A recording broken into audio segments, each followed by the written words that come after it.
Good morning, viewers. Total debt service on the FGN's external obligations amounted to $1.33 billion in 2019, including $250 in the fourth quarter. This was because the FGN declined to refinance a sovereign Eurobond that matured in the third quarter of 2018.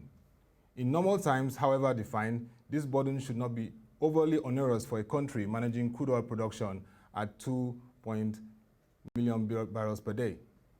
This comfortable narrative is currently under threat from the crashing oil price and coronavirus pandemic. A glance at the April 2020 Sub-Saharan Africa Regional Economic Outlook from the International Monetary Fund shows the following. The COVID-19 pandemic threatens to exact a heavy human toll, and the economic crisis it has triggered can upend recent development progress. Growth in Sub-Saharan Africa in 2020 is projected at 1.6%, the lowest on record. The policy priority is to ramp up health capacity and spending to save lives and contain the virus outbreak. Support from all development partners is essential to address the sizable refinancing needs, including debt relief for most vulnerable countries. Fiscal, monetary, and financial policies should be used to protect vulnerable groups, mitigate economic losses, and support the recovery once the crisis subsides. Fiscal positions should return to sustainable paths. The International Monetary Fund has advised Nigeria to deploy the $3.5 billion emergency loan being processed for the country to strengthen infrastructure, healthcare, and education sectors. Nigeria has applied to the IMF and the African Development Bank to access $3.5 billion in concessional funding to support the 2020 budget. IMF Director for the African Development Department, Abebe Selaisi, who made this known yesterday while presenting the Sub-Saharan Africa Regional Economic Outlook at the ongoing virtual meeting of the IMF World Bank Conference in Washington, D.C., said Nigeria also needed to prioritize revenue mobilization to provide badly needed infrastructure for the economy. Today on this Chronomics special edition of Economy and Politics Discourse, we'll be discussing Reset Nigeria, a new paradigm for Africa's most populous country. To lead the conversation today is Mr. Segun Showumi, a public affairs analyst. Good morning to you, sir. Good morning. How are you guys at WebTV? Very great to have you. I'm your anchor today, Otuabase Basekong, and you can follow this conversation at WebTVNG and send in your questions at #AskProShare. Mr. Segun Showumi, how are you doing today, and how's the lockdown experience so far? Wow, the lockdown experience is obviously tough. We're a very mobile set of people in Africa. We like to go about, we like to move, we like to visit people, we like to work. And now that all of us are home and we need to be at home because it's the right thing to do now, we'll have to cope. We have been figuring out how to, lend our minds to other things, reading, thinking, researching, asking the right question. Now that this has come before the board, where lies the Nigerian and African opportunity? And therefore, truly, it's time to reset Nigeria. For when you reset Nigeria properly, it will ricochet throughout Africa, just because of its size and its position. And so when you look at the current trends in Africa, the pandemic impact and how it is creating challenges, and what the IMF, International Monetary Fund, is emphasizing the need for governance and ensuring that critical sectors like healthcare education are given priority. What are your views on these areas? What are your views on these thoughts from the IMF focusing on education, healthcare, infrastructure? I think that, every country must find its own way.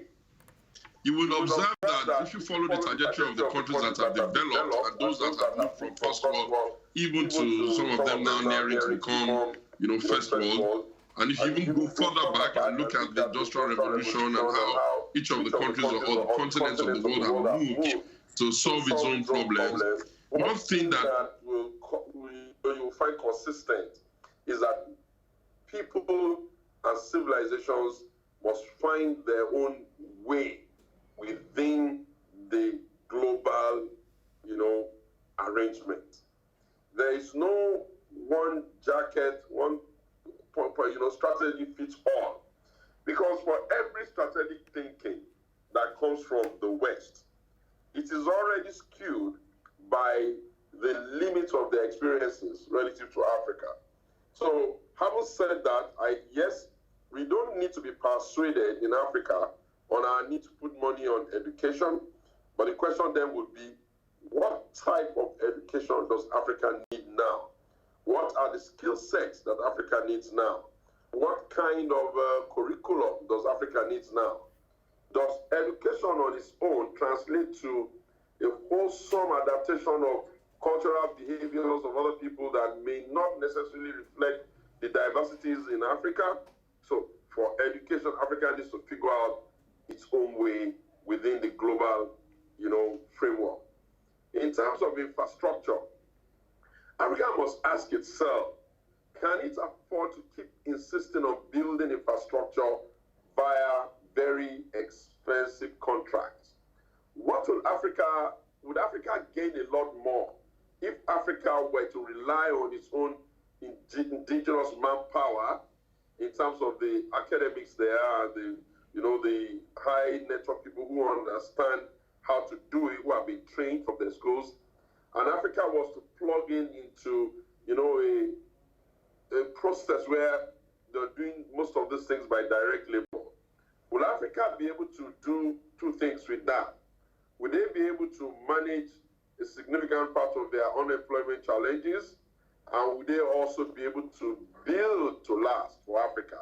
For we have seen that if you look at the totality of what we call putting infrastructure on the table, and you broke down where the resources were allocated and who gets what, you may be amazed that a small fraction of whatever it is that we either borrow or we raise from ourselves or we sell oil and all of the resources, you may be surprised that only a fraction of it domiciles in Africa.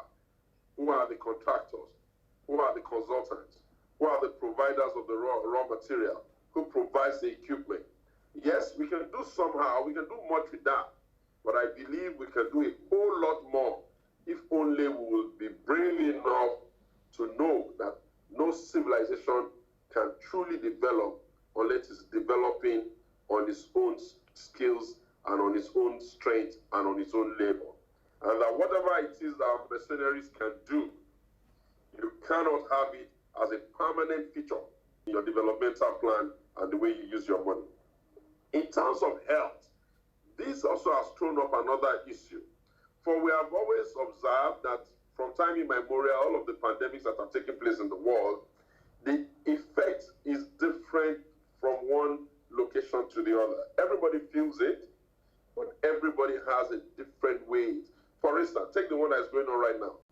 I've been curious to hear what's going on in Mexico, given the closeness they are to the American border. And you will find out that we're not getting the rushes to suggest that it's as terrible or the impact is as telling as it is in America. So it's very possible to, and we're not having the same information from Cuba. Now, what should Africa do? What should Nigeria do? We are right now to ask our pharmacists, how is it that they have reduced themselves to purely dispensers of manufactured drugs? How come the pharmaceutical industry in Africa, in Nigeria, is not really providing the breakthrough that will work for the Africans, as against reducing themselves, the vast majority of them, to running just dispensaries and chemists, where once doctors prescribe, they go to them and they just sell it. That's not what is expected of our pharmacology industry.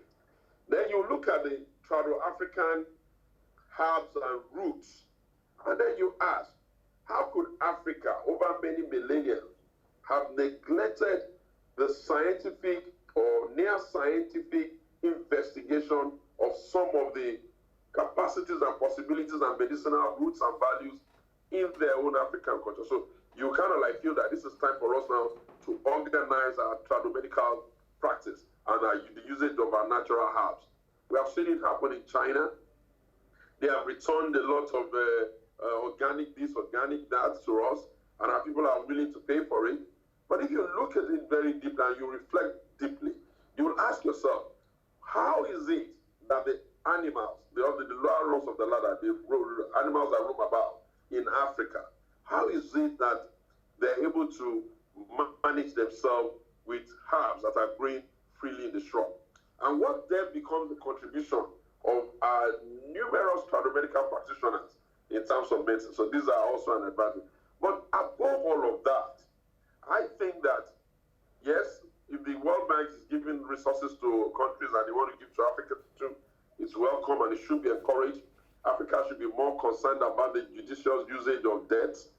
Africa cannot run, in my opinion, a strategy of they will acquire debt and then they will run to the world, they will mismanage the debt, and then they will run back to the world to ask for more debt or more forgiveness and all that. That's not going to be sustainable for the entire world in the long run. What I feel that Africa needs to do now is that Africa must use the opportunity that exists in this pandemic to speak to itself, and Nigeria specifically, that it's time now for Nigeria to have verifiable data. In the minimum, we need to know who our people are. We need to know what they do. We need to know basic information about their, their health status, their blood groups. We need to be able to locate them to a verifiable address. We have gone on for too long without being absolutely sure of what the numbers are. We cannot be happy to receive statistics that keep saying we're the most vulnerable people in the world, we're the poorest of the poor, all the poor people are in Africa.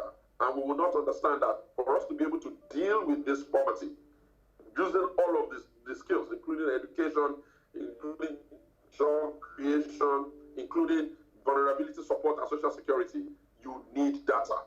And if it cannot be done holistically from the federal government point of view, there is nothing in our books preventing the states from taking the lead in getting the data of those who are within their own area.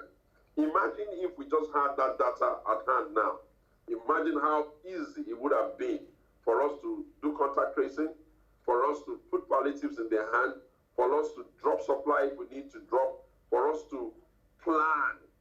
And so for me, we have this as an opportunity for us to, once we're out of this, we need to go do that. It cannot wait. We must do that. It's not enough for us to, support people until the pandemic is over. We have to start thinking now that we're in the pandemic, that what's the immediate next set of steps that we'll take to give ourselves, a chance of a good life.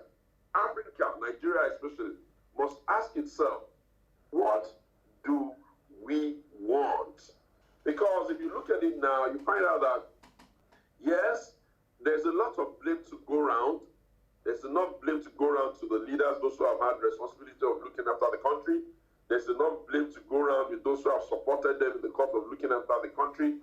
There's enough blame to go around to the media, who's supposed to be the third ramp of who's supposed to be the ones who keep everybody on top. There's enough blame to go out with civil society, who are supposed to be the one, pricking the society and pushing them. There's enough to go around with the law. There's enough to go around with everybody.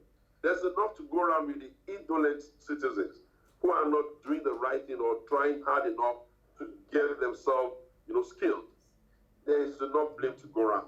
Now that we have accepted that there's enough blame to go around, we can relax a little bit on the blame game and now begin to ask ourselves, we are here now, what next? Going forward, it was amazing that Africa and Nigeria, using us as an example, most of the governors could quickly put together 500 beds hospital location holding bay, 300 beds isolation centers and all of that. And then you ask yourself one simple question. If the capacity to do that had always existed, why was it that we couldn't just fix the primary healthcare system? That is the health centers that government own that is nearest to the people. How come it's not able to do this? So we need to change that.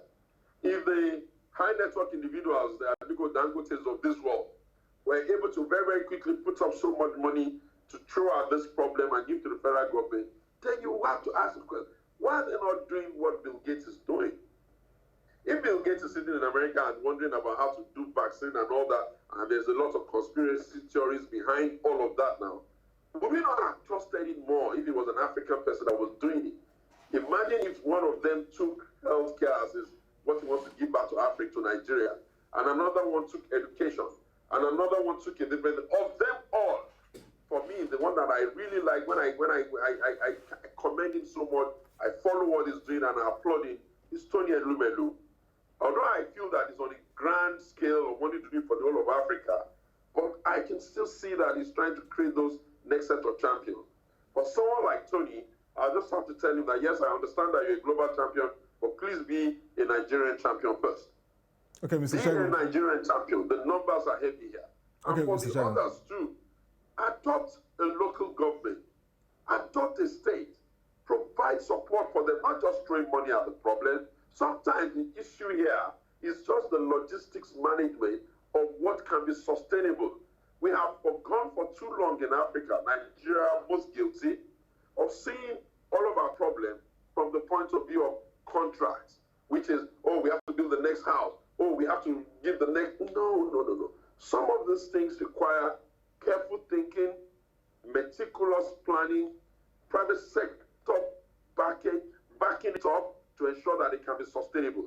And then you ask, what have our universities been doing? Nobody is going to, we're not going to build Africa with the help of angels. It will have to be us, Africans, who bother ourselves with the important things. There's no reason for us now in Africa not to be the ones who are now, what are we going to give the world? What exactly do we think we need to present to the world? This is not who we've always been by history. There have been times in history where Africans were the ones that were producing a lot of great ideas to the world. There's not enough time for me to be reading out some of the things we've done in our history, but there's a preeminent set of historical, verifiable facts that Africans are not inferior to any race. And therefore, Africa, Nigeria especially, must see this whole situation now as ground zero. And after ground zero, we must follow the trajectory of nations that have hit ground zero recently. In recent memories, 2 or 3 nations can be quickly called to mind. The Germans got to ground zero after the Second World War, but look where they are now. The Israelis got to ground zero. In fact, they got to ground minus everything after the Second World War. Look at where they are now. Japan got to some form of ground zero as well. Look at where they are now. China was basically a location that was never discussed for anything. That anyone could say, oh, China. No, look at where they are now. China has created another economic wonder. They have lifted an obscene amount of people in hundreds of millions out of poverty after a short time. I don't think that China lifted their people out of poverty by insisting that it's only what they hear from the Canadian School of Economics or the Bretton Woods Organization or the IMF without applying their own peculiarities of who they are, how they think, their natural inclination, their attitude, and massive reorientation of their people towards hard work, where there's no simple way. Nigeria will have to go the whole hog. And the earlier we fix it, the better for us. If we need to review the structure we're running in the country, then we better just do that. But I have always had my suspicion at those who say it's always the structure of the country or it's the constitution and all that. I have seen the federal government, and I think they take on unnecessary burden that they don't have the capacity to lead. But I have not seen state government do any different. You cannot point out at a state government in Nigeria that the relationship between the state government and the local government underneath his purview is anything to reflect true federalism, even at state level. So you cannot get the impression that our malady is over belief or is staying too long on the military hangover in government, where everybody wants to be a little dictator wherever he can find himself. We have to make up our mind. It would have been a different kettle of fish if we have seen evidence of smart mavericks who are doing sustainable things over time, What we have seen in Nigeria and most Africa has been like a flash in the pan.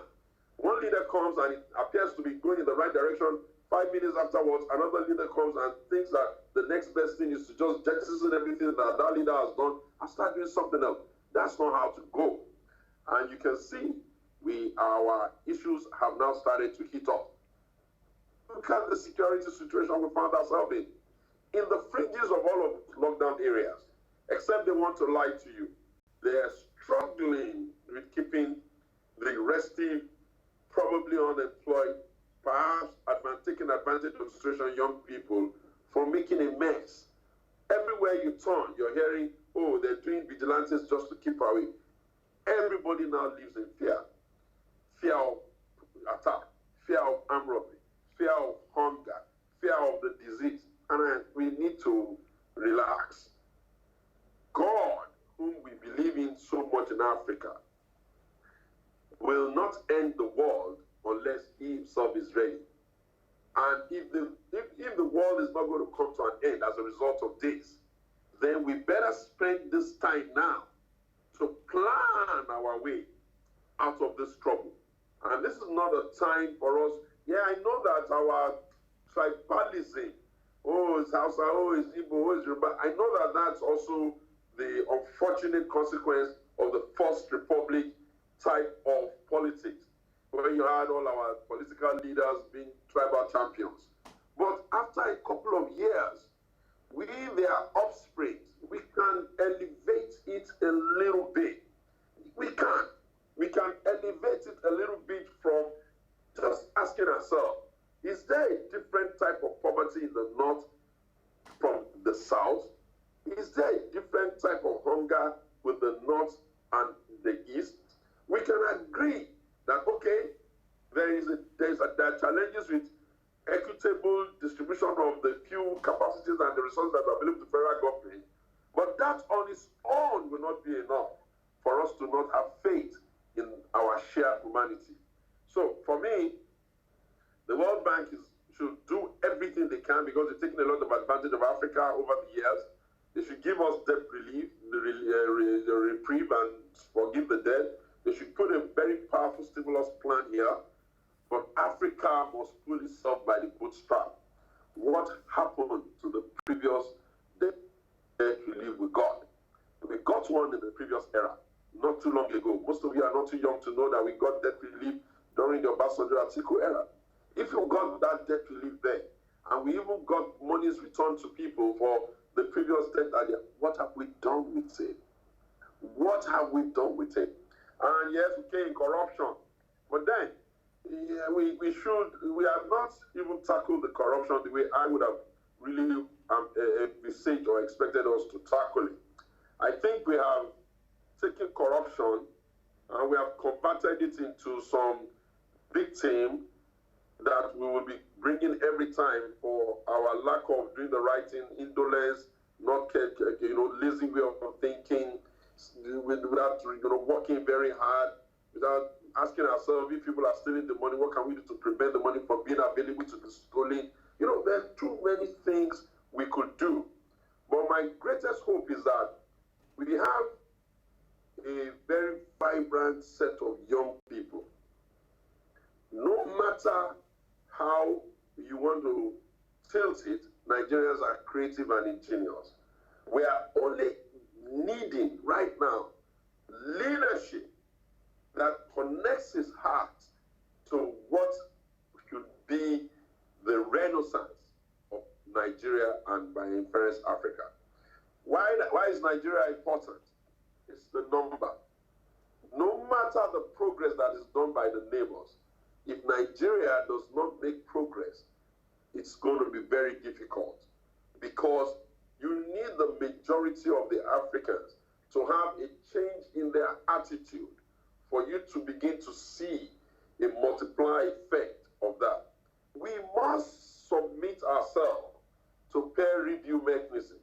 Peer review that allows us to take the best we hear from African leaders elsewhere and try to adapt it here.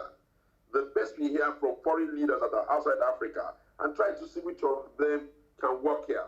But However you look at it, for me, the ground zero is it is time for us to understand that we need to capture our people via biometric tagged to a verifiable address. So much can be done if only we're able to do that. Thank you very much, Mr. Segun Shomi. Very extensive insight you've brought here in resetting the paradigm for our country. Now let's look at the role of the political class in terms of a consensus. You can see in the US, in the UK, and even in climes like India that the political class need to build that consensus to be able to bring that transformation through this pandemic era. And you've talked about the need to reset. You've looked at even issues like the Constitution, which may take a long haul. But what are those quick steps that can be taken in terms of the political class? And we look at the role of the National Assembly here too. What are those key quick steps that need to be taken now that can move us to that pathway of resetting a paradigm of governance that really impacts the people?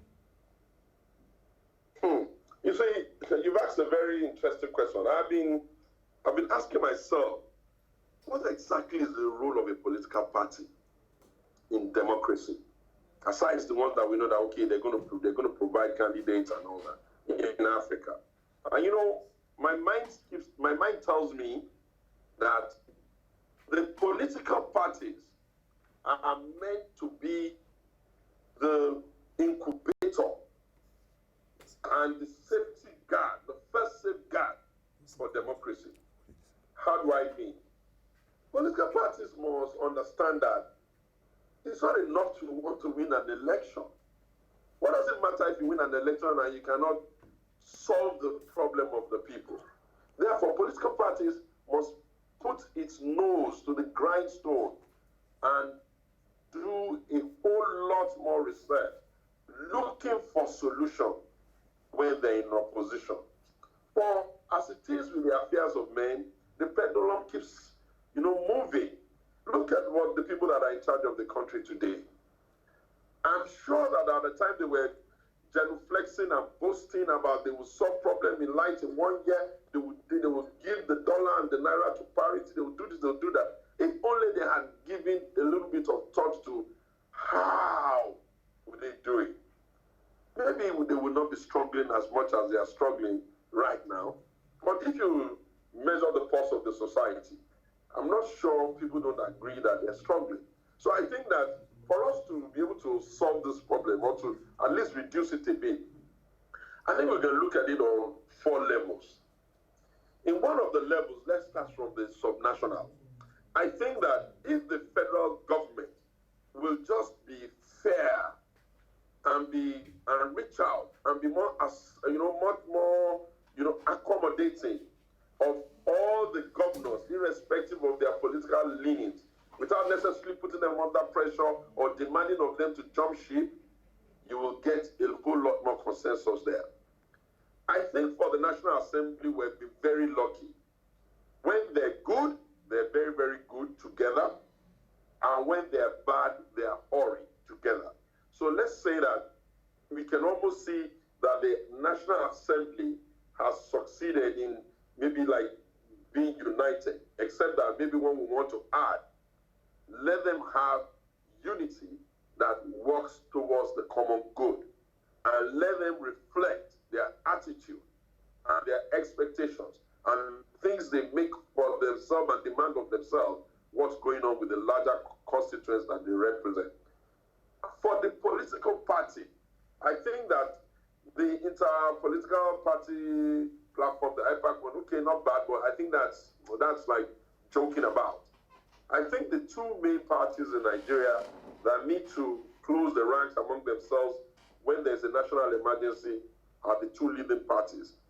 And I think that it starts first by each of the political parties explaining to their army of followers that nothing is gained when your followers are just rude and insulting yourselves and calling people all sorts of names and creating all sorts of, it's not necessary.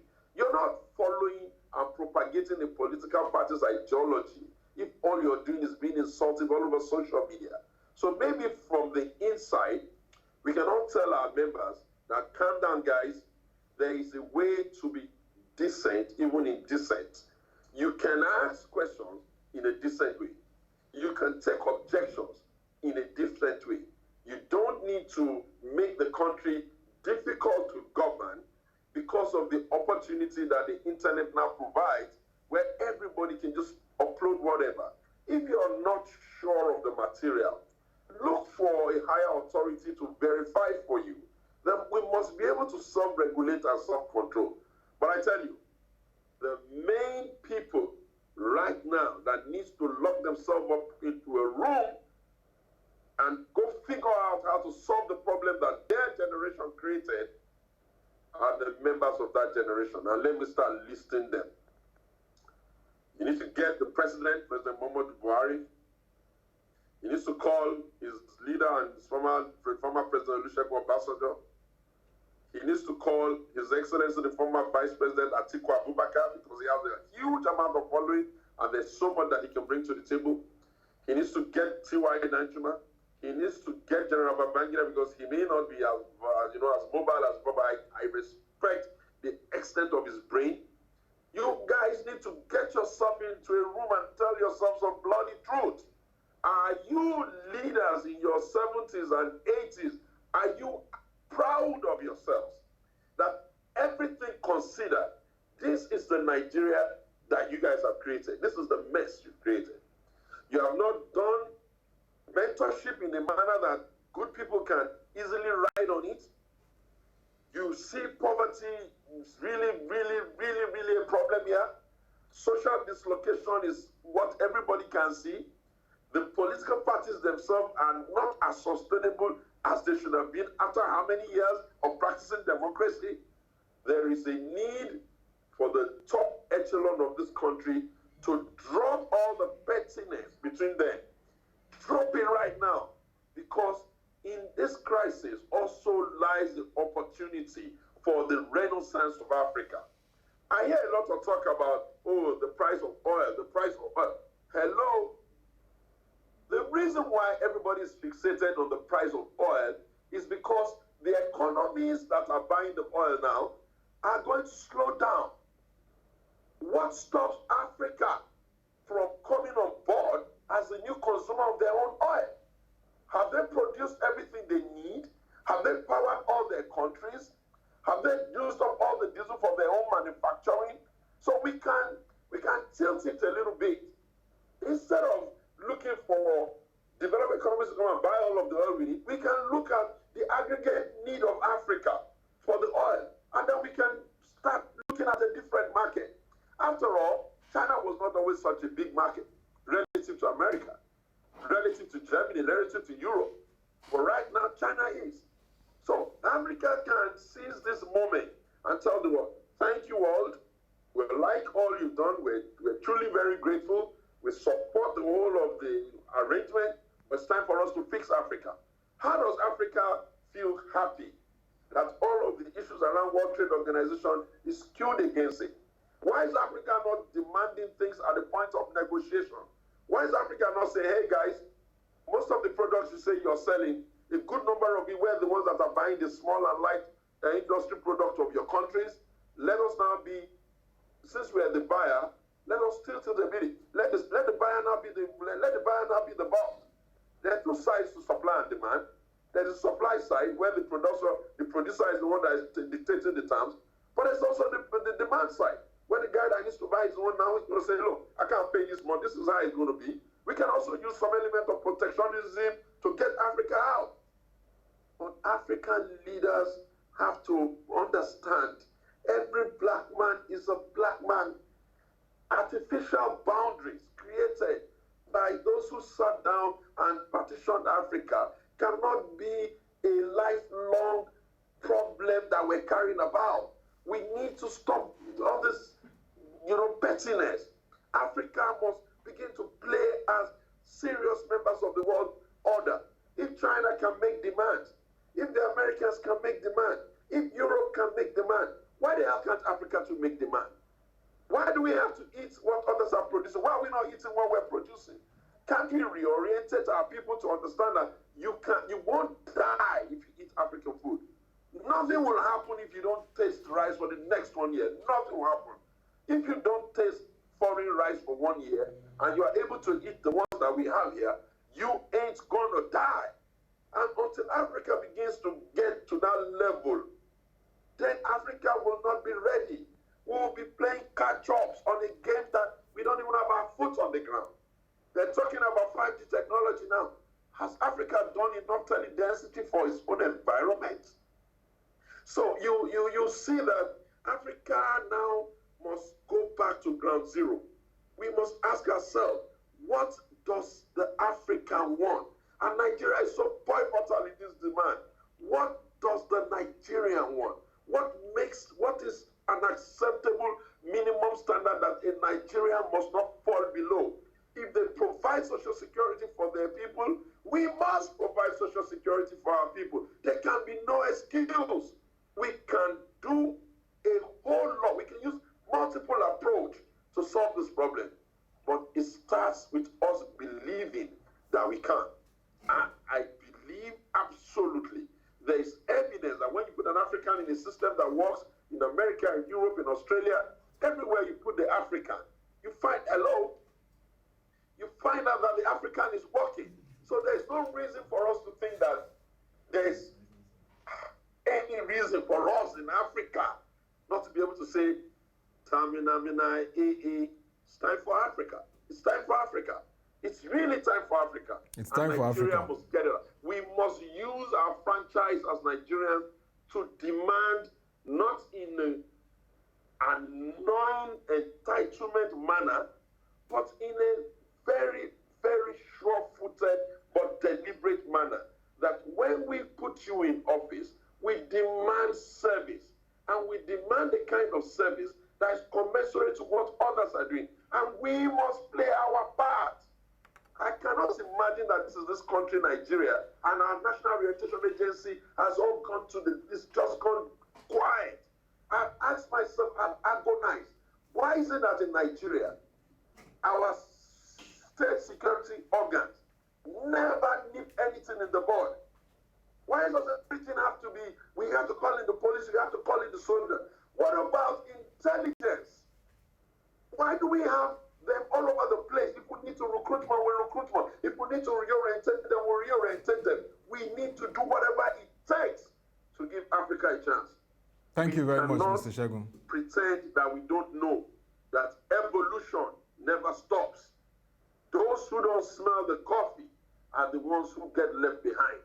May God or higher powers never allow Africa to be so left behind until we begin to resemble Neanderthals, who thought when man was moving that without moving they would survive. Alas, they are not around now to see the effect of their lack of reform. Thank you very much, Mr. Segun Showumi, for the very incisive comments and interventions you made today. We really appreciate your time on our economy and politics discourse. And that was Mr. Segun Showumi, public affairs analyst, speaking on resetting the paradigm for Nigeria, Africa's most populous country. He spoke extensively even into Africa and how Nigeria can advance post-COVID-19 pandemic. And that will be all for this discourse on the economy and politics economics conversation. By 10 a.m., the conversation will continue as we'll have Mr. Teslim Shitabe, Managing Editor of ProShare Nigeria, discussing on COVID-19, focus on subnationals with our guest co-anchor, Mr. Bosun Omofaya, CEO of Frontier Africa Reports. Stay tuned as we'll continue this conversation on Market Review by 10 a.m.